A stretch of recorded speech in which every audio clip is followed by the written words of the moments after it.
नमस्कार विद्यार्थी मित्रांनो, मी डॉक्टर संजय पगार, सहयोगी प्राध्यापक भूगोल विभाग. विद्यार्थी मित्रांनो, मराठा विद्या प्रसारक समाजाचे KRT arts, BH commerce and AM science, popularly known as KTHM college Nashik यातर्फे आपल्या सर्वांचं या ऑनलाईन लेक्चर सिरीज मध्ये मी सहर्ष स्वागत करतो. विद्यार्थी मित्रांनो, आज आपण SYBA वर्गातील सेमिस्टर 3 चा जो पेपर आहे a course in environment awareness म्हणजेच पर्यावरण जाणीव जागृती या संदर्भात चर्चा करणार आहोत.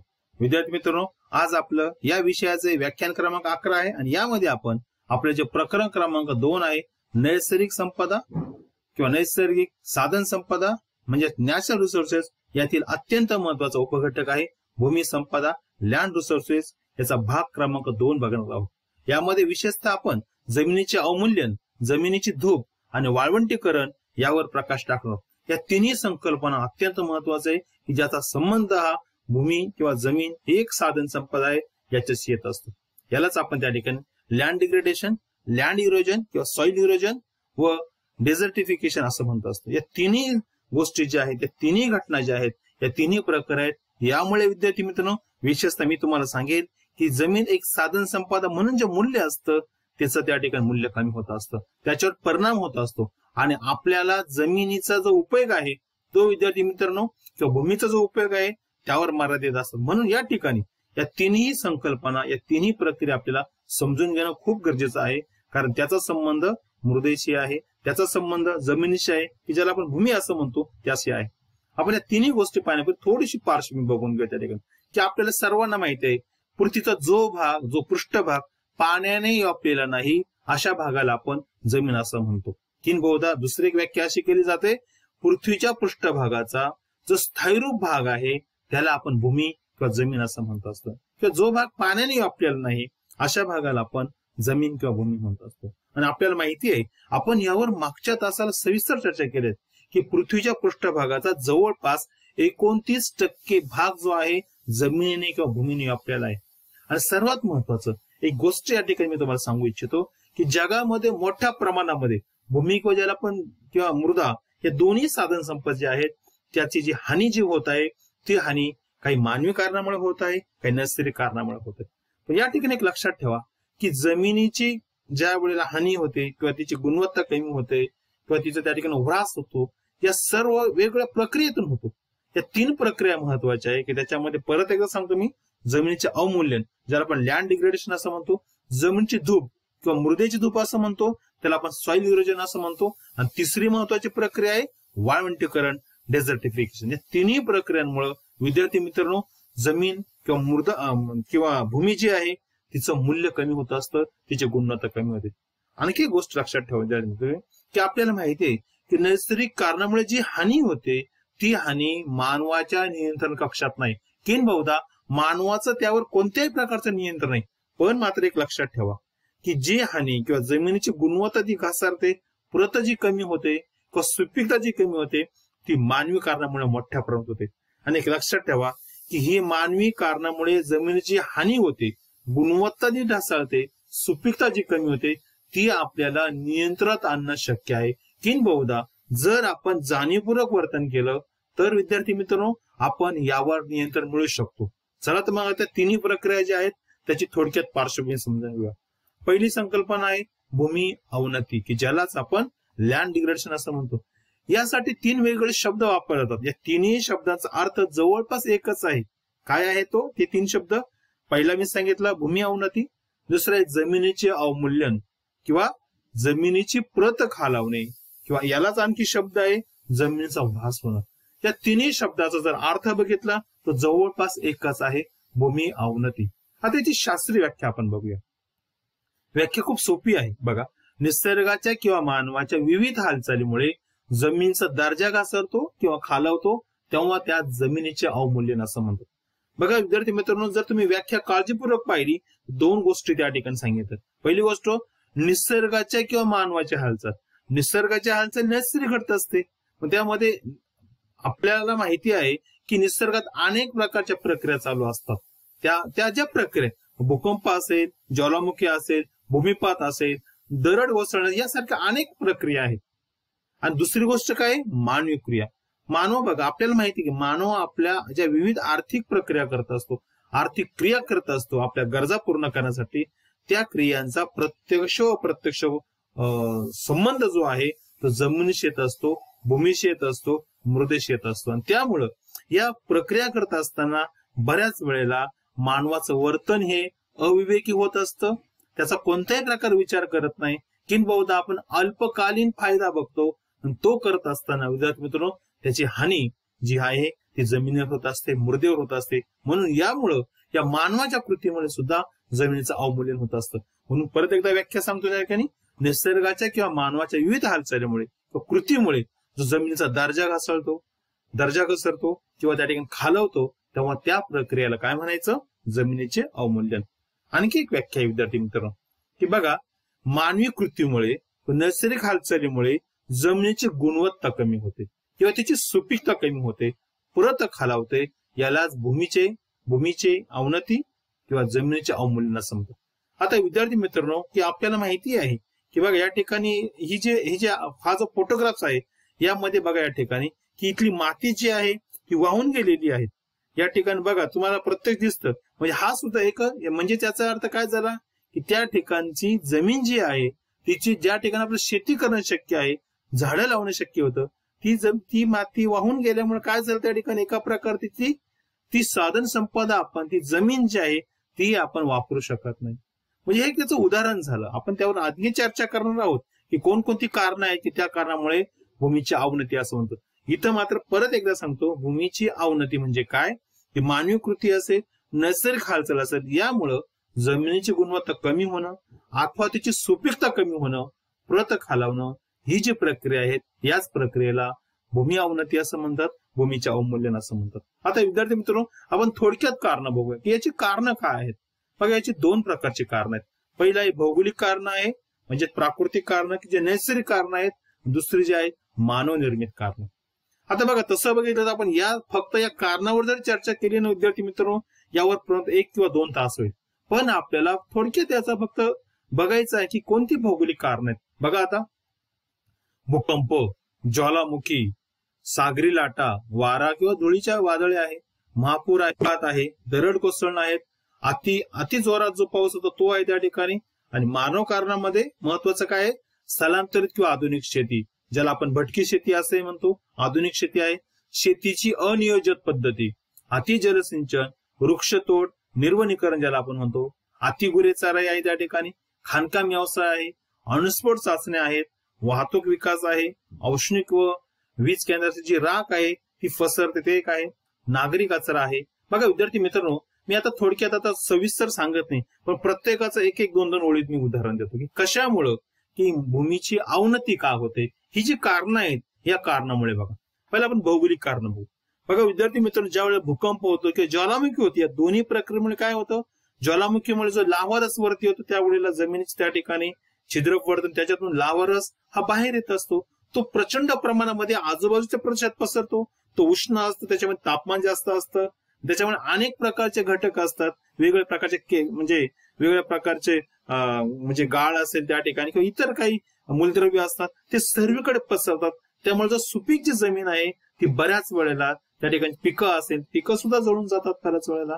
हे जो पसरतं त्या ठिकाणी, जो ज्वालामुखी जो बाहेर लावावरच येतो, त्यामुळे तापमान वाढतं आणि ते जमिनीवर पसरल्यामुळे त्या ठिकाणी विद्यार्थी मित्रांनो सर्वीकडे जमिनीची जी सुपीकता आहे, त्याच्यातले सूक्ष्म जीव जंतू आहेत ते मरतात त्या ठिकाणी.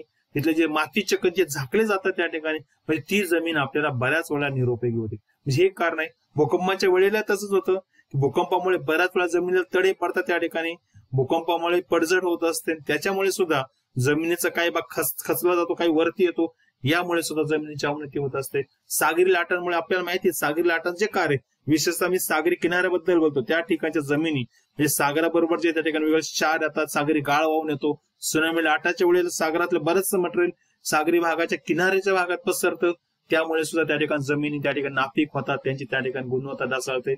वारा असेल, धुळीचे वादळ असेल, यामुळे आपल्याला माहिती आहे जो त्या ठिकाणी बऱ्याच वेळेला मातीचा जो वरचा थर आहे, जमिनीचा वरचा जो थर आहे तो बऱ्याच वेळा लूज होत असतो. लूज झालेला थर जो आहे ते मातीचे जे कण आहे ते वाऱ्याबरोबर वाहून जातात. बघा, ज्या वेळेला तुम्हाला वादळ येतं त्यावेळेला मोठ्या प्रमाणामध्ये धूळ आकाशामध्ये पसरते, ते धूळ म्हणजे मातीचे कण आहे. म्हणजे हे सुद्धा एक कारण आहे.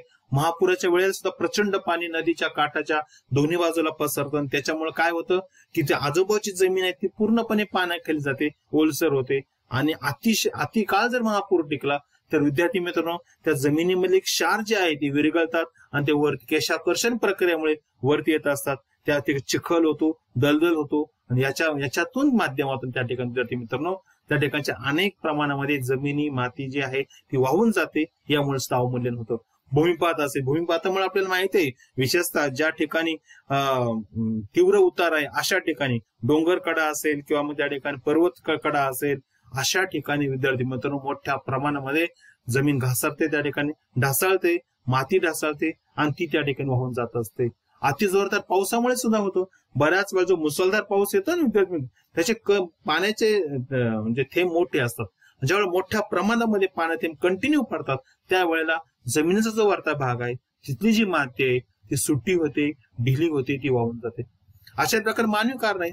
स्थलांतरित शेती ज्याला आपण भटकी शेती असं म्हणतो, या शेती पद्धतीमध्ये आपल्याला माहिती आहे की मोठ्या प्रमाणामध्ये विद्यार्थी मित्रांनो की हे जे विशेषतः नॉर्थ ईस्ट इंडिया असेल किंवा पर्वती भागामध्ये, डोंगराळ भागामध्ये, विशेषतः आदिवासी लोक ज्या भागात राहतात अशा भागामध्ये ही शेती प्रामुख्याने केली जाते.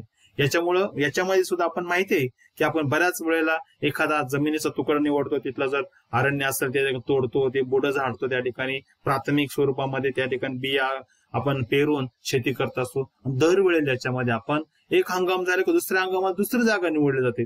या प्रत्येक वेळेला विद्यार्थी मित्र त्या ठिकाणी मोठ्या प्रमाणात वृक्षतोड केली जाते. वृक्षतोड केल्यामुळे आपल्याला माहिती आहे की जमीन त्या ठिकाणची मोठ्या प्रमाणात अवमूल्यन होत असतं. त्या ठिकाणी मातीचे कण सुट्टे होतात, ढिले होतात आणि ते वाहत्या पाण्याबरोबर वाऱ्याबरोबर होऊन जातात. हे एक कारण आहे. आधुनिक शेती सुद्धा एक महत्वाचं कारण आहे. कारण आधुनिक शेतीमध्ये आपण वेगवेगळे प्रकारचे कीटकनाशक वापरतो, रासायनिक खतं वापरतो, त्यामुळे जमिनीची गुणवत्ता कमी होते. हे खरं आहे की अल्पकालीन आपल्याला फायदा होतो, थोडंफार उत्पादन वाढतं, पण दीर्घकालाचा जर विचार केला विद्यार्थी मित्रांनो की त्या जमिनी नापीक होतात. तुम्हाला माहिती असेल पंजाब असेल, हरियाणा असेल या ठिकाणी हरित क्रांतीच्या काळामध्ये जे मोठ्या प्रमाणामध्ये रासायनिक खतं कीटकनाशकांचा वापर झाला, तीच जमीन आता जर बघितलं तर आपण विद्यार्थी मित्र त्या ठिकाणी अक्षरशः जमिनीचा वाळवंटीकरण होऊ लागला आहे. हे लक्षात आलंय आता तिथं सुद्धा सेंद्रिय शेतीचा उपयोग केला जात आहे. हे एक आहे. अनियोजित शेती पद्धती हे सुद्धा महत्वाचं आहे. बऱ्याच वेळेला पारंपरिक पद्धतीने आपण शेती करतो विद्यार्थी मित्रांनो या ठिकाणी एकच पीक सतत घेतलं तरी उत्पादन क्षमता कमी होते. किंबहुना उतारानुसार जर आपण त्या ठिकाणी नांगरणी केली त्यावेळेस सुद्धा त्या ठिकाणी जमिनीची धूप होऊ शकते. हे सुद्धा कारण आहे की प्राथमिक म्हणजे शेती पारंपरिक पद्धतीने करत असताना सुद्धा आपण जर त्याची काळजी घेतली नाही तर त्याचा प्रत्यक्ष परिणाम जमिनीच्या गुणवत्तेवर होत असतो. अति जलसिंचन सुद्धा महत्वाचं आहे. ज्या वेळेला विद्यार्थी मित्रांनो अति जलसिंचन केलं जातं, आपण इतक्या प्रमाणामध्ये पाणी देतो कधी कधी ते म्हणजे पिकाला पाणी पुरतं, संपूर्ण जमीन त्या ठिकाणी ओली होते, त्याच्यावर पाणी साठतं. मग अशा वेळेला काय होतं, ते पाणी जमिनीत मुरल्यामुळं केशाकर्षण प्रक्रियेमुळे जमिनीच्या अंतर्गत भागामध्ये जे क्षार आहे ते पाण्याबरोबर वरती येतात. आणि आपल्याला माहिती आहे की नंतर ज्या वेळेला पाणी पूर्णपणे वाहून गेलं त्यावेळेला पांढरट रंगाचा एक थर त्या ठिकाणी साचतो. तो काही नाही तर तो विविध प्रकारचे क्षार जे आहे त्यात संचयन होतात. आपल्याला माहिती आहे ज्या वेळेला अशा प्रकारचे क्षार जमिनीच्या वरच्या भागावर त्या ठिकाणी साचतात ना विद्यार्थी मित्रांनो, त्यावेळेला त्या ठिकाणची जमिनीची सुपीकता कमी होत असते. हे कारण आहे. अतिवृक्ष चाराईमुळे गुरे चाराईमुळे सुद्धा एक कारण आहे. कारण आपल्याला माहिती आहे जी जनावर आहेत, गाय असेल, बैल असेल किंवा कोणतेच जनावर असेल, त्यांच्या पायाच्या ज्या खुरा आहेत विद्यार्थी मित्रांनो त्याच्यामुळे जमिनीचा वरचा थर जाय तो सुट्टा होतो, ढिला होतो, ज्याला आपण माती म्हणतो. आणि ज्या वेळेला मलमूत्र त्या ठिकाणी पडतं त्यावेळेला त्याचा गाल चिखल होतो आणि त्यामुळे त्याचा जो चिखल होतो तो त्या जनावरांच्या पायाला लागतो आणि त्या पायाबरोबर त्या खुरांबरोबर ते ज्या वेळेला जातात त्यावेळेला बरेचसे मातीचे कण त्या चिखलावर त्या पायाला लागलेल्या चिखलाबरोबर वाहून जात असतात. यामुळे या अति गुरे चारायचं एकाच ठिकाणी खूप गुरे चारले तर हा एक प्रश्न येतो. त्याच्या खाणकाम व्यवसायामुळे मोठ्या प्रमाणामध्ये खाणकाम केलं जातं. आपल्याला माहिती आहे खाणकाम केल्यामुळे त्या ठिकाणी जमीन खोदली जाते, कितीतरी माती बाहेर पडते, त्या मातीमध्ये वेगवेगळ्या प्रकारचे केमिकल्स असतात बऱ्याच वेळेला. हे ज्या वेळेला आपण पसरवतो त्यावेळेला त्या खाणीच्या आजूबाजूला 1-2 किलोमीटरच्या परिसरामध्ये विद्यार्थी मित्रांनो आपल्याला ती जमीन वापरता येत नाही, शेतीसाठी असेल किंवा इतर उपयोगासाठी. विशेषतः मी तुम्हाला सांगेल, बिहार असेल, त्या ठिकाणी झारखंड असेल, छत्तीसगड असेल, पश्चिम बंगाल असेल, महाराष्ट्रातील चंद्रपूर सारखा भाग असेल, अशा ठिकाणी मोठ्या प्रमाणामध्ये फक्त खाणकाम व्यवसायामुळे मोठ्या प्रमाणात जमिनीची हानी झाली आहे, जमिनीची गुणवत्ता कमी झाली आहे. अणुस्फोट चाचण्या सुद्धा आहे. आपल्याला माहिती आहे की अनेक विकसित देश असेल किंवा विकसित देश मोठ्या प्रमाणामध्ये अणु चाचण्या करत असतात. ज्या वेळेला विद्यार्थी मित्र अणु चाचण्या केल्या जातात विशेषतः जमिनीवर, त्यावेळेला ते रेडिएशन म्हणजे वेगवेगळ्या प्रकारचे किरणोत्सारी पदार्थ जे आहेत त्याचा वापर केल्यामुळं म्हणजे किरणोत्सर्ग बाहेर पडतं. त्याच्यातून काय होतं की मोठ्या प्रमाणामध्ये त्या प्रदेशामध्ये जमिनीचा स्फोट होतो ना, त्या ठिकाणी जमिनीचं तापमान प्रचंड वाढतं. त्याच्यामुळे जे सूक्ष्म जीवजंतू आहे जे अत्यंत महत्वाचं कार्य सुपीकता, मृदेची सुपीकता टिकवण्यासाठी करत असतात, ते मारतात. त्या ठिकाणी जमिनीच्या तिथलं तापमान वाढतं, आजूबाजूचं तापमान वाढतं आणि त्याचा परिणाम प्रत्यक्ष त्या जमिनीच्या गुणवत्तेवर होत असतो. जमिनीचे क्षार जे आहेत त्या जमिनीच्या त्या ठिकाणी जे पोषक द्रव्य आहेत ते त्या ठिकाणी कमी होत असतात. पण हे सुद्धा महत्वाचं कारण. वाहतूक विकास असेल, विद्यार्थी मित्रांनो अलीकडच्या काळामध्ये आर्थिक विकासाच्या नावाखाली आपण विविध भागामध्ये रेल्वे मार्ग असेल, त्या ठिकाणी रस्ता मार्ग असेल किंवा कोणते मार्ग असेल, विमान मार्ग असेल, हे सर्वांचा विस्तार करत आहोत, रस्त्याचं रुंदीकरण करत आहोत. यामध्ये मोठ्या प्रमाणामध्ये जमीनचा वापर केला जातो की जी जमीन सुपीक आहे, जी जमीन शेतीसाठी उपयुक्त आहे, अशी जमीन आपण यासाठी वापरतो. परिणामी त्या ठिकाणी जमिनीचं त्या ठिकाणी गुणवत्ता कमी होते. हे महत्वाचं कारण आहे. औष्णिक वीज प्रकल्पाची जी राख आहे, एकलारा असेल किंवा अनेक प्रकारचे महाराष्ट्रामध्ये असे औष्णिक उपकेंद्र आहेत किंवा औष्णिक केंद्र आहेत, विद्युत निर्मिती केंद्र, याच्यामध्ये जो कोळसा वापरला जातो, कोळशाची राख तयार होते, ती राख आजूबाजूच्या प्रदेशामध्ये पसरते, जमिनीवर पांढरा थर येतो आणि आपल्याला माहिती आहे की यामुळे जमीन सुपीकता कमी होते. नागरी कचरा असेल, नागरी शहरामध्ये मुंबई सारखं शहर असेल किंवा कोणत्या प्रत्येक मेट्रोपॉलिटन सिटीमध्ये विद्यार्थी मित्र मोठ्या प्रमाणात कितीतरी हजार टन कचरा. मुंबईचं उदाहरण सांगतोय, मुंबईमध्ये एका दिवसाला साधारणपणे 6,000 टन इतका कचरा बाहेर पडतो. हेच प्रमाण कमी अधिक प्रमाणामध्ये संपूर्ण देशामध्ये आहे. जे मोठमोठे शहर आहे त्याच्यामध्ये या सर्व प्रमाणामध्ये मोठ्या प्रमाणामध्ये विद्यार्थी मित्रांनो जमिनीचं अवनती होत असते, भूमीची अवनती. अशी अनेक कारण आहेत की हे या कारणामुळे प्रत्यक्ष अप्रत्यक्ष जमिनीची गुणवत्ता ही कमी होत असते. त्यात दुसरी महत्वाची गोष्ट आहे जमिनीचे धूप, ज्याला आपण लँड इरोजन किंवा सॉइल इरोजन असं म्हणतो. आता याची व्याख्या बघा, एक सोपी व्याख्या आहे, एकदम सोपी आहे. मातीचे कण जमिनीपासून वेगळे होऊन एका ठिकाणावरून दुसऱ्या ठिकाणी पावसाच्या पाण्याबरोबर किंवा वाऱ्याबरोबर वाहत जातात, तेव्हा त्याला जमिनीचे धूप असं म्हणतो, सॉइल इरोजन असं म्हणतो. आता विद्यार्थी मित्र या ठिकाणी लक्षात ठेवा की बघा या ठिकाणी आता इथं काय झालंय की बघा हा संपूर्ण बघितला तर हा सुपीक माती, बारीक मातीच्या कणांचा पापुद्रा तयार झालाय. आता या वेळेस ज्यावेळेला पाणी पडेल त्यावेळेला हा जो पापुद्रा सुट्टा झालाय हा विद्यार्थी मित्रांनो पाण्यावर वाहून जाईल. मग आपली जी व्याख्या आहे, मातीचे कण जमिनीपासून वेगळे होऊन एका ठिकाणाहून दुसऱ्या ठिकाणी पाण्याबरोबर, पावसाच्या पाण्याबरोबर किंवा वाऱ्याबरोबर वाहत जाणं, याला जमिनीचं धूप असं. आता हे जे आहे ना विद्यार्थी मित्रांनो की अनेक कारण आहेत. आपण जी मागची कारणं पाहिली ना जमिनीचे अवमूल्यन, त्याच्यातली बरीचशी कारणं या ठिकाणी आहेत. या कारणामुळं मातीचे कण जमिनीपासून वेगळे होतात आणि ते एका ठिकाणी दुसऱ्या ठिकाणी मग ते पावसाचं पाणी असेल, वारा असेल, याबरोबर वाहून जातात, तेव्हा त्या प्रक्रियेला जमिनीचे धूप असं म्हणतात. अजून एक व्याख्या आहे, छोटीशी व्याख्या आहे विद्यार्थी मित्रांनो. भूपृष्ठावरील मातीचे एका जागेवरून दुसऱ्या जागेवर जे स्थलांतर होतं, ही जी प्रक्रिया आहे ना, याच प्रक्रियेला त्या ठिकाणी जमिनीचे धूप, सॉइल इरोजन किंवा लँड इरोजन असं म्हणतात. लक्षात ठेवा.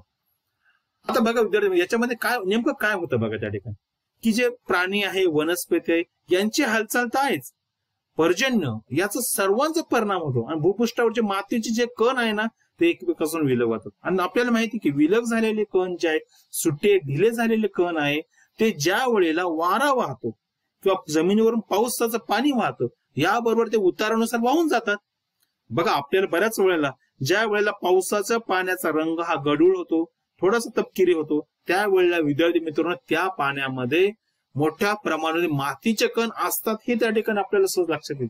एक साधं काम आहे, तुम्ही जर पावसाचं पाणी जर घेतलं आणि ते पाणी घेतलं आणि आपली जी चहाची जी गाळणी आहे त्यामध्ये जर गाळलं तरी सुद्धा तुम्हाला मातीचे कण दिसतील त्या ठिकाणी. बहुधा ज्या वेळेला ते पाणी त्या ठिकाणी तुम्ही एखाद्या ठिकाणी टेबलवर किंवा पांढरा जो कपडा आहे त्या कपड्यावर जर ते पाणी ओतलं तर तुम्हाला मातीचे किती कण आहेत हे लगेच दिसतील. म्हणजे एक साधं उदाहरण आहे की तुम्हाला सहज कळेल. प्रचंड प्रमाणामध्ये पावसाच्या पाण्याबरोबर उतारानुसार जे पाणी वाहतं, जे गढूळ पाणी असतं, त्यामध्ये कितीतरी मातीचे कण असतात. हे कण कशामुळे होतात? जमिनीची धूप किंवा मृदेची जी धूप आहे या प्रकारे तयार होत, हे लक्षात ठेवायचं विद्यार्थी मित्र. त्यानंतर तिसरं महत्वाचं म्हणजे संकल्पना आहे जमिनीचे वाळवंटीकरण, लँड डेझर्टिफिकेशन. आता विद्यार्थी मित्रांनो, याची सोपी व्याख्या आहे त्या ठिकाणी. बघा, जमीन जी सुपीक जमीन आहे ती अनुत्पादक जमिनीत तिचं रूपांतर होणं, यासाठी जी प्रक्रिया आहे या प्रक्रियेला वाळवंटीकरण असतं. परत एकदा सांगतो, सुपीक जमिनीची जी जमीन सुपीक आहे तिचं अणुउत्पादक म्हणजे कमी उत्पादन क्षमते असलेल्या जमिनीत रूपांतर होण्याची जी प्रक्रिया आहे त्याला आपण वाळवंटीकरण असं म्हणतो. याच्यामध्ये बघा की हे या ठिकाणी बघा की ही जी प्रक्रिया ही जमिनीच्या वाळवंटीकरणच होत आहे. त्या ठिकाणी इथली जी सुपीक जमीन जी आहे, जे मातीचे जे कण आहे ते वाहून गेले असते आणि यामुळे काय होतं, आता या ठिकाणी जिथं आपल्याला शेती करणं शक्य आहे, पण काय झालंय, या शेत जमिनीची किंवा ही जी जमीन शेतीसाठी योग्य होती अशी जमीन वेगळ्या कारणामुळं तिचं अनउत्पादित अनफर्टाईल जमिनीचं रूपांतर झालं आणि ही जी प्रक्रिया आहे ना यालाच आपण वाळवंटीकरण असं म्हणतो.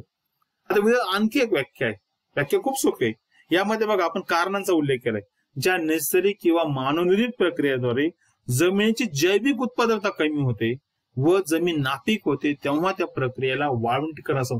आता बघा विद्यार्थी मित्र, या ठिकाणी दोन शब्द महत्वाचे.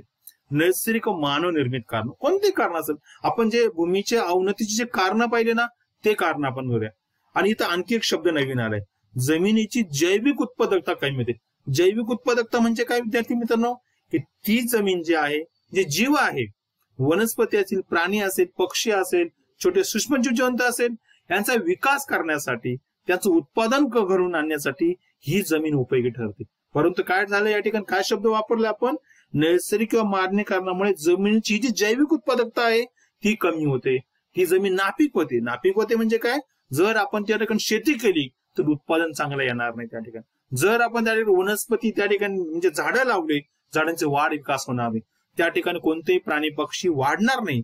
कारण सर्वात महत्वाची गोष्ट म्हणजे जमीन सुपीक असेल तर विद्यार्थी मित्रांनो शेती होईल, त्या ठिकाणी पिकांची वाढ होईल, अरण्य वाढतील, वनस्पती वाढतील, त्यामुळे प्राणी पक्षी येतील, तिथे राहतील, जैवविविधता आढळेल. पण हे शक्य नाही. कारण ह्या प्रक्रियेमुळे काय होतं, सुपीक जी जमीन आहे तिची जैविक उत्पादकता कमी होते, त्या नापीक बनतात. म्हणून ही जी प्रक्रिया आहे याला आपण जमिनीचे वाळवंटीकरण असं म्हणतो. आणखी एक व्याख्या आहे बघा, की या व्याख्येमध्ये महत्वाची गोष्ट सांगितली काय, वाळवंटीकरण म्हणजे अधोगती प्रक्रिया की ज्याद्वारे एक सुपीक जमिनीवरील वन्य प्राणी व वनस्पती नष्ट होते. हे सर्वात महत्वाचं आहे. यामध्ये परिणाम सांगितलाय की ज्या वेळेला जमिनीचं वाळवंटीकरण होतं ना विद्यार्थी मित्रांनो, त्यावेळेला ती जमीन पडीक असते. त्या ठिकाणी प्राणी असेल, पक्षी असेल, हे राहत नाही, नष्ट होतात आणि ती जमीन आहे ओसाड पडते. पण ही ज्या प्रक्रिया आहेत या प्रक्रियेलाच आपण काय म्हणायचं, जमिनीच्या वाळवंटीकरण. त्याची अनेक कारण आहेत. ती कारण फक्त मी वाचतो कारण यावर आपण आधी चर्चा केली आहे. अतिगुरेचा राई, जंगलतोड असेल, निर्वनीकरण, आधुनिक शेती पद्धत, दोन्ही पद्धतीने घ्या. पारंपरिक शेती पद्धत अयोग्य असेल ती, आणि आधुनिक शेती जर आपण जास्त कीटकनाशक खतांचा, रासायनिक खतांचा वापर केला ते त्या ठिकाणी घातक आहे. शहरीकरण, प्रत्येक शहराच्या आजूबाजूला पाहिलं आपण प्रचंड प्रमाणामध्ये मोठ्या प्रमाणामध्ये कचरा जो आहे तो टाकला जातो. हे वेस्ट जे आहे, सॉलिड वेस्ट, हे टाकलं जातं, याचा परिणाम होतो. खाणकाम व्यवस्था असेल, हवामानातील बदल असेल, विशेषतः मी म्हणेल जागतिक तापमान वाढ असेल, अति दुष्काळ असेल, मोठ्या प्रमाणात अति पाऊस असेल, नैसर्गिक आपत्ती असेल, त्याच्यामध्ये भूकंप आहे, ज्वालामुखी आहे, दरड कोसळणे आहे, त्या ठिकाणी सुनामी लाट आहेत, महापूर आहेत, यासारखी कारण आहेत. अतिजलसिंचन आहे, अणुस्फोट चाचणी आहे, त्या ठिकाणी इतर अनेक कारण आहेत की त्या कारणांचा प्रत्यक्ष परिणाम जमिनीचं वाळवंटीकरण करण्यामध्ये होत असतो. म्हणून विद्यार्थी मित्रांनो हे लक्षात ठेवा. आता याच्या पुढे त्या शेवटचा महत्वाची गोष्ट आहे की भारताचा आपण थोडा विचार करू. की भारताचा जर विचार केला विद्यार्थी मित्रांनो, राजस्थान असेल, महाराष्ट्र असेल, गुजरात असेल, जम्मू काश्मीर, कर्नाटक, झारखंड, ओडिसा आणि तेलंगणा आणि मध्य प्रदेश, ही जी राज्य आहे ना विद्यार्थी मित्रांनो, या ठिकाणी वाळवंटीकरणाची प्रक्रिया जी आहे ती मोठ्या प्रमाणात आहे. आणखी या ठिकाणी महत्वाची गोष्ट आहे की विशेषतः मी सांगेन, राजस्थान, झारखंड, दिल्ली, गुजरात, गोवा ही जी 5 राज्य आहेत, या राज्यामध्ये विशेषतः 50% जास्त जमीन जी आहे ना विद्यार्थी मित्रांनो, ती वाळवंटीकरणामुळे त्या ठिकाणी समस्या निर्माण. ही खूप विचार करण्यासारखी गोष्ट आहे. यामध्ये विद्यार्थी मित्रांनो सर्वाधिक वेग कुठं आहे, दिल्ली, त्रिपुरा, नागालँड, हिमाचल प्रदेश, मिझोराम हे जे 5 राज्य आहेत, या राज्यामध्ये वाळवंटीकरण अलीकडच्या पाणीमध्ये असं लक्षात आलंय की प्रचंड वेगानं पसरत आहे. आणि हे जर असंच राहिलं तर भविष्यामध्ये या राज्यांमध्ये शेती व्यवसाय करायला आपल्याला नक्कीच त्या ठिकाणी मर्यादा येईल, हे लक्षात ठेवा. जर आपण महाराष्ट्रातलं बोललो ना विद्यार्थी मित्रांनो, मागच्या वर्षापर्यंत 45% एकूण जमिनीच्या 25% वाळवंटीकरण झाले आहेत. ही विचार करण्यासारखी गोष्ट आहे. या ठिकाणी मानवी वर्तनामध्ये दुरुस्ती करण्याची गरज आहे विद्यार्थी मित्रांनो. त्यासाठी आपल्याला काही उपाय करावा लागेल. थोडक्यात आपण चर्चा करूया. जमिनीचं जे संवर्धन आहे यालाच त्या ठिकाणी आपण जमीन संधारण, सॉइल कन्झर्वेशन असं म्हणतो. आता याचं बघा, आपल्याला माहिती आहे शेती व्यवसाय जर करायचा असेल ना, त्यासाठी जमीन महत्वाची आहे. जमीन जर चांगली असेल, सुपीक असेल, गुणवत्ता असेल तिच्यामध्ये, तरच आपल्याला शेती करणं शक्य होईल. म्हणून त्यासाठी आपल्याला संवर्धन करणं गरजेचं आहे. आता हे संवर्धन करण्यासाठी विद्यार्थी मित्रांनो आपल्या याची व्याख्या बघूया. कशाला जमीन संवर्धन असं म्हणायचं? जमिनीचे अवमूल्यन व धूप थांबवून तिची उत्पादन क्षमता व गुणवत्ता वाढवण्याच्या दृष्टिकोनातून जमिनीचा ऱ्हास होऊ नये म्हणून केल्या जाणार जे जे उपाय आहे, या संपूर्ण उपाययोजनाला म्हणतात मृदा संवर्धन, मृदा संधारण असं म्हणतात. हे लक्षात बघा. या ठिकाणी 2-3 गोष्टी महत्वाच्या काय आहे? जमिनीचं अवमूल्यन थांबवायचं, जमिनीची धूप थांबवायची आणि तिची उत्पादन क्षमता वाढवायची, तिची गुणवत्ता वाढवायची व त्या दृष्टीने जमिनीचा ऱ्हास होऊ नये. आणि हे करण्यासाठी ज्या ज्या योजना आपण करू, जे जे उपाय करू, त्या संपूर्ण उपायांना, योजनांना भूमी संवर्धन किंवा मृदा संवर्धन असं म्हणतात. लक्षात ठेवा की जमीन संवर्धन असं. यासाठी काय केलं पाहिजे? थोडक्यात आपण जाता जाता फक्त त्याचे त्या ठिकाणी ज्या गोष्टी ज्या आपण केल्या पाहिजेत त्यावर नजर टाकूया. पहिला आहे जमिनीचे सपाटीकरण करणं व बांधांची उभारणी. आपल्याला माहिती आहे जिथे जमिनीचा उतार तीव्र असेल ना, अशा ठिकाणी पाणी जोरात वाढतं पावसाचं. परिणामी काय होतं? वरचा मातीचा कर हा सुद्धा त्या पाण्या रेखावरती ऊर्जा तयार होते आणि त्या ऊर्जे त्या वाहत्या पाण्यावर मातीचा थर वाहून जातो. त्यामुळे जमिनी नापीक होतात.